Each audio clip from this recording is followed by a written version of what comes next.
Moving on to Frankenhooker. This was a Blu-ray that was sent to me by a buddy of mine. So thank you, Travis. This is awesome, man. I appreciate it heavily. It's been a long time since I've seen this movie. Now, I am very annoyed at the moment because I have one movie left, Bad Biology, which I've never seen and I do not own. And I've looked for it. It is not for rent. It's on Shudder, but it's not on Shudder's app. It's only on Shudder through Amazon. Yeah, they have completely different selections, like choices. There's certain choices that are only available on Amazon Shudder. So if you get Shudder through Amazon, you have other titles that aren't available through the Shudder app. And the Shudder app has titles that are on there that aren't on the Amazon one. So there's two different Shudders. And I have the Shudder. I've done both. And I went back and forth. The reason I picked the Shudder app is because I want to watch the movies on Shudder through the Shudder app. I'm fucking annoyed because it's on Shudder and I have Shudder, but I can't fucking get it. So I might have to contact them to figure it out. Until then, I don't know when I'm going to watch it because I don't torrent.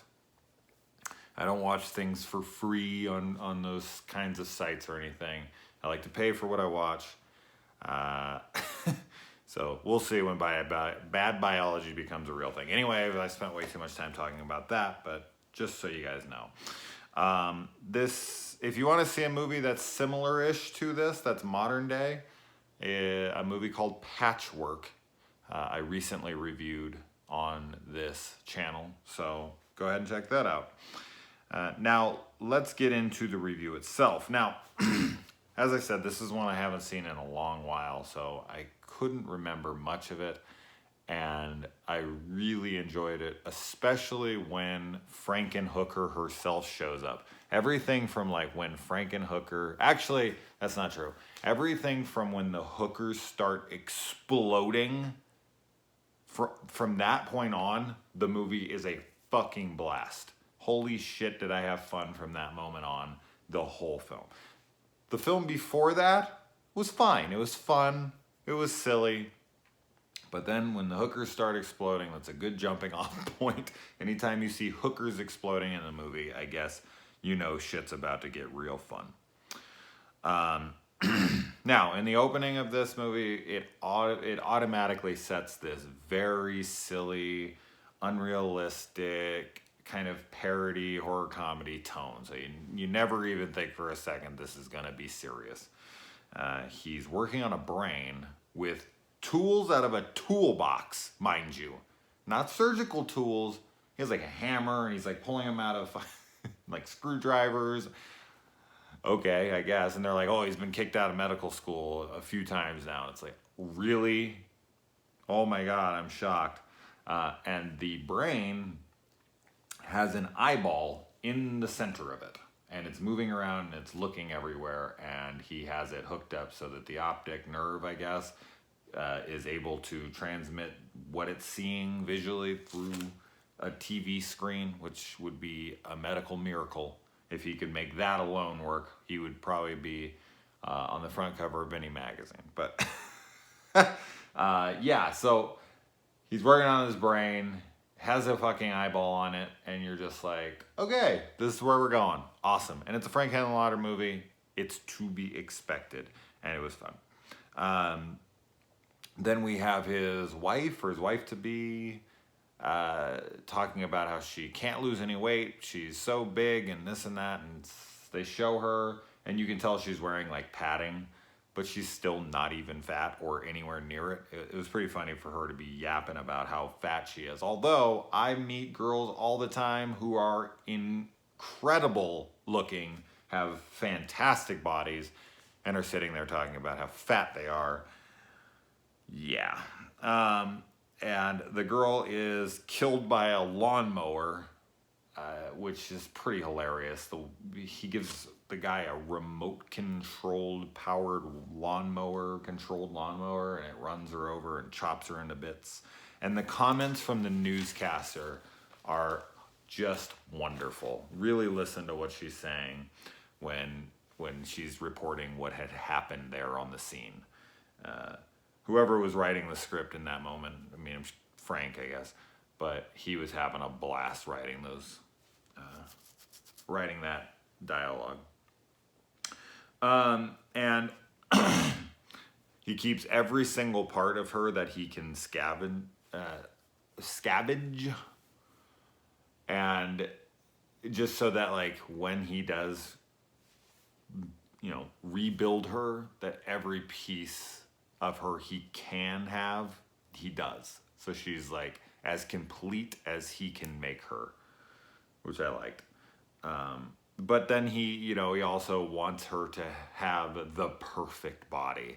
Like, you know, this happened and it's a shitty situation, but he's going to make the best of a bad situation. Like, all right, I don't want to do this, but if I'm going to, I might as well make you perfect and go out.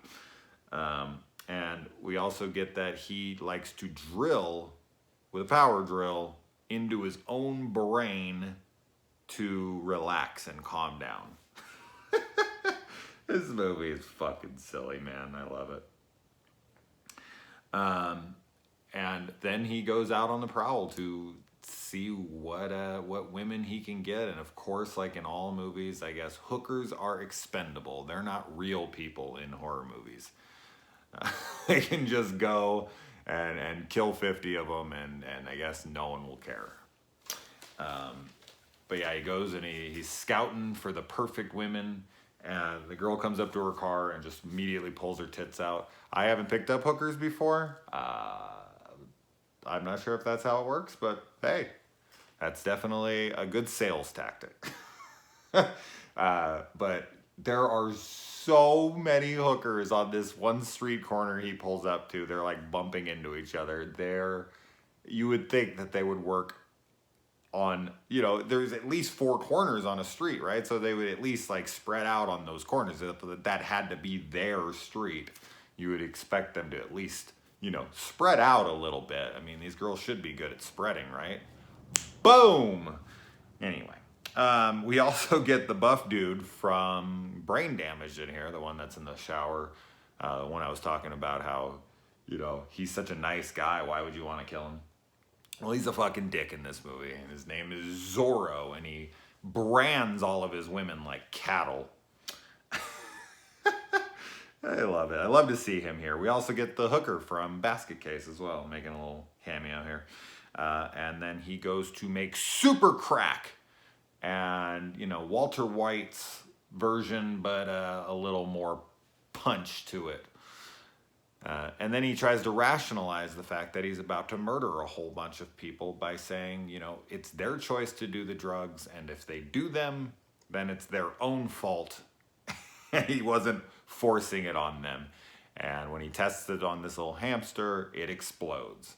And then he goes and he has this hooker-a-thon with all these, you know, these lovely ladies of the night, and he sits there for hours and measures out and inspects every single piece of their body like a freaking, you know, inspector at a meat factory, like writing, you know, signing off on all the prime cuts. He even gives like a butt cheek, you know, a check mark as approved as the best butt of them all. That was some great shit. I love that he's just like literally scouting parts and trying to find the perfect body for his wife to, you know, to come back from the dead. And then, you know, they are like, it's time to go, you know, what the hell? Don't you have the money? He throws them the money. The drugs are inside. Their reaction to the drugs when they find them is ridiculous. I love it. They act like old videos of girls screaming over the Beatles. She just sees the drugs and she's like, ah! It fits this movie so well. And then they start smoking it, even though he's telling them to stop. Because at this point, he's like, no, I can't do it. I can't kill you guys. I don't want to do this anymore. Never mind. And they like forcibly pin him down and do all of his drugs and then my God, one of the greatest scenes I've seen in so long.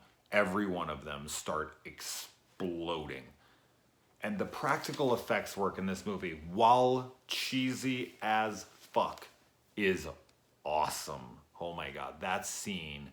You get to see like 6 hookers blow up close, and their tits go flying off this way, and their arms and their heads and their legs shoot out, and one head flies off and knocks Zorro out when he comes in the room. Oh my God, so fucking great. God, that's awesome.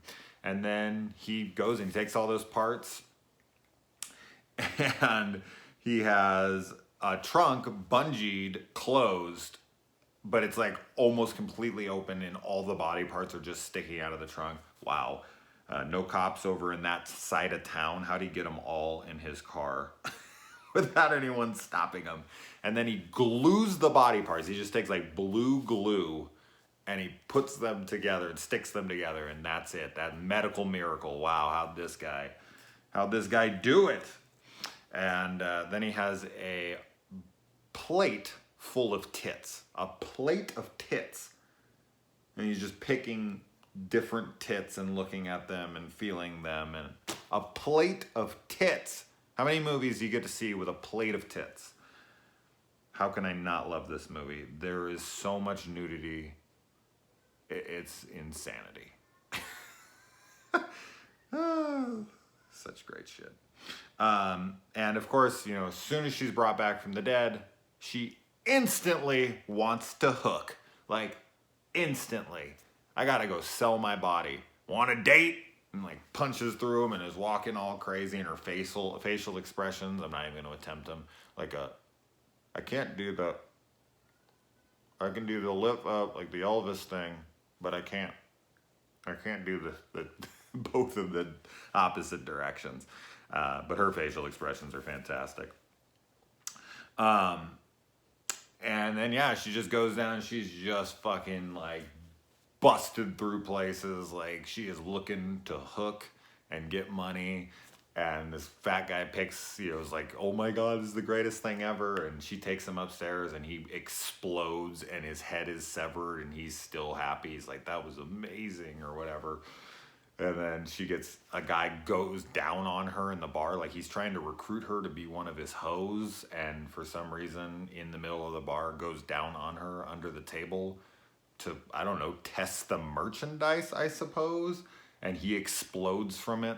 And then they go back to, Zorro comes over and punches her head off. Awesome scene. And that's such a great practical effect when her head's hanging backwards and her eyes are rolling around.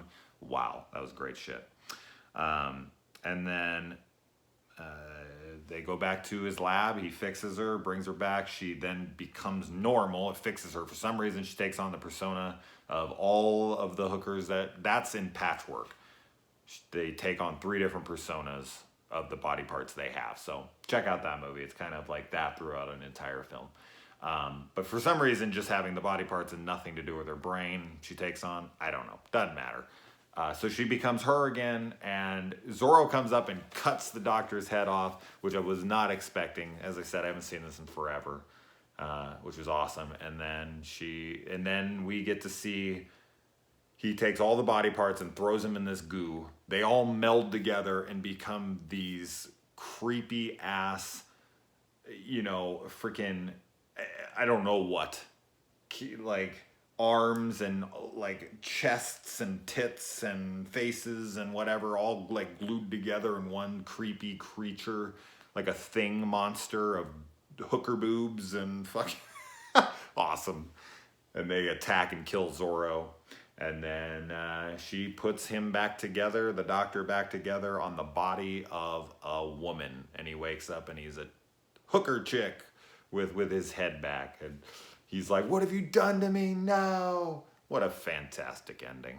What a great movie. Anyway, fans of this movie, I will find Bad Biology as fast as I can. But until then, guys, I don't know. I'm going to move on to another series. All right.